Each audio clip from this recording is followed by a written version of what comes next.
तो एक बार रहीमदास जी गोवर्धन में श्रीनाथ जी का दर्शन करने गए।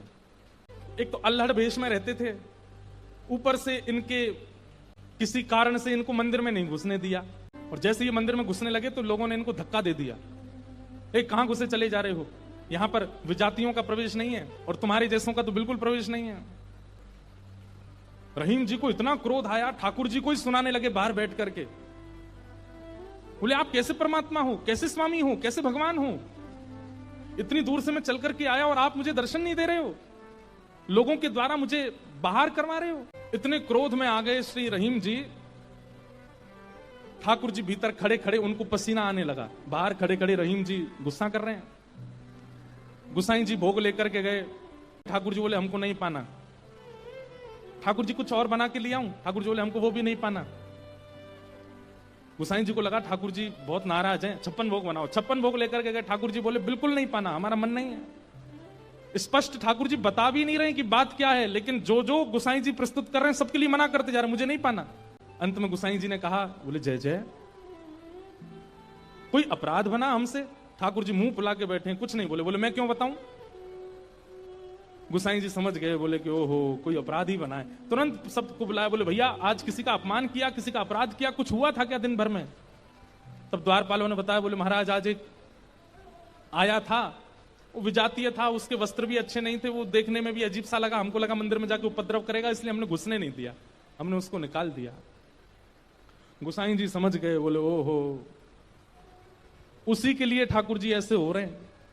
वो निश्चित ही ठाकुर जी का कोई परम भक्त है और उसको ठाकुर जी, वो ठाकुर जी का दर्शन करने नहीं आया था, ठाकुर जी ने उसको देखने के लिए बुलाया था, ठाकुर जी देखना चाहते थे और तुमने उसको यहां से बाहर कर दिया।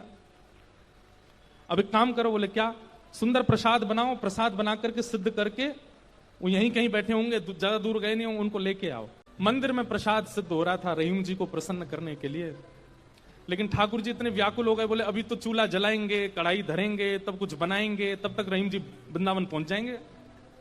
इतने में ठाकुर जी ने क्या किया, ठाकुर जी के सामने जो सोने की थाल में प्रसाद रखा था, ठाकुर जी ने वो थाल उठाया बड़ा सा और अपने कंधे पर रखा, खुद ही चले गए, स्वयं ही चले गए। यहां रहीम जी गोविंद कुंड पर बैठे थे, खूब गुस्सा हो रहे थे, ठाकुर जी को भली बुरी सुना रहे थे। लेकिन जैसे ही देखा गिरिराज पर्वत से उतरते हुए श्याम सुंदर आ रहे हैं, और झांकी कैसी है, कटिकाचनी पहनी है, मोरपिच्च पहना है, जो स्वरूप ठाकुर जी का ऐसा रहता है, हाथ में वंशी लेकर के, और ठाकुर जी यहाँ कंधे पर विशाल थाल लेकर के ऐसे उसको संभालते हुए ठाकुर जी आ रहे हैं। आहा, रहीम जी के लिए रहीम दास जी ने उसी समय ठाकुर जी की छवि का वर्णन किया, बहुत सुंदर।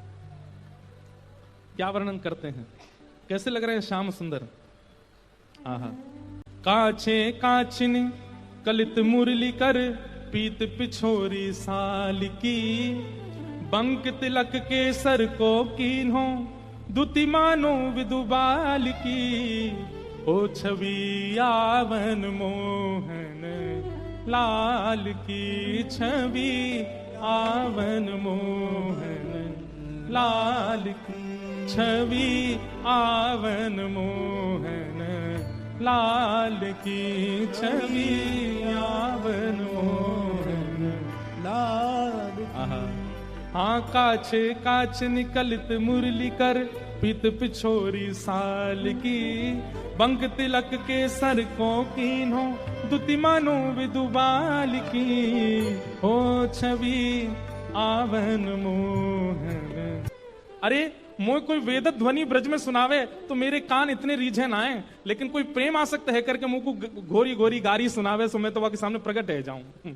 वाह, हो छवि आवन मोहन लाल की, छवि आवन मोहन लाल। और थाल सामने रख करके ठाकुर जी वहां से अंतर ध्यान हो गए, लेकिन रहीम दास जी की स्थिति ऐसी, वो तो उसी छवि में छके हुए बैठे हैं, थाल सामने रखा है। इतने में गुसाई जी अपने असंख्य सेवकों के साथ खूब सारा प्रसाद बना करके लाए। रहीम जी के पास जैसे पहुंचे तो देखें यहाँ तो पहले से थाल रखी, और ये वो थाल है जो श्री जी बाबा की है, श्रीनाथ जी की है। नेत्र बंद हैं। गुसाई जी बोले रहीम जी ये थाल आपके पास आई कैसे? आहा, बिसरत नाही सखी मोमन सो, चितवन बैन विशाल की। बैन मतलब बैन कहीं कहीं ये अधर का जो अंतिम छोर होता है इसको बैन कहते हैं। ठाकुर जी के ये कैसे बोले, इतने मधुर हैं कि जब ये ठाकुर जी मुस्काते हैं ना, तो वो जो अंतिम छोड़ है वो इतना प्रिय लगता है ठाकुर जी के मुखमंडल का कि वो मेरे नेत्रों से जा नहीं रहा है। विसरत नाही सखी मोमन सो चितवन बैन विशाल की, नीकी हसन अधर सधरन छवि, छवि सुमन गुलाब की, ओ छवि आवन मोहन लाल की, छवि आवन लाल की। और जल सो डार दियो पुत्रिन पे डोलन मुक्ता माल की, जल सो डार दियो पुत्रिन पे डोलन मुक्ता माल। आप मोल बिन मोलन डोले, बोलन मदन गोपाल की, आप मोल बिन मोलन डोलन, बोलन मदन गोपाल की, हे छवि आवन मोहन लाल की, छवि आवन मोहन लाल की। आप मोल बिन मोलन डोलन, बोलन मदन गोपाल की। इतने मूल्यवान श्री ठाकुर जी यहां पर बिनमोल की तरह डोल रहे थे, बोल रहे थे, चल रहे थे, बैठे थे।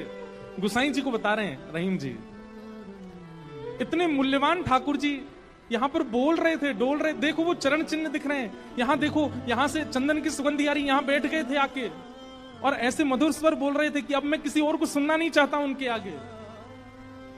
अरे यह स्वरूप निरखे सोई जाने, अरे जिसने वो स्वरूप देखा होगा, यह स्वरूप निरखे सोई जाने, यही रहीम के हाल की, यह स्वरूप निरखे सोई जाने, यही रहीम के हाल की, ओ छवि आवन मोहन लाल की, छवि आवन मोहन लाल की। वहां रहीम जी के नेत्र सजल हैं और यहां गुसाई जी के सुनते सुनते नेत्र सजल हो गए।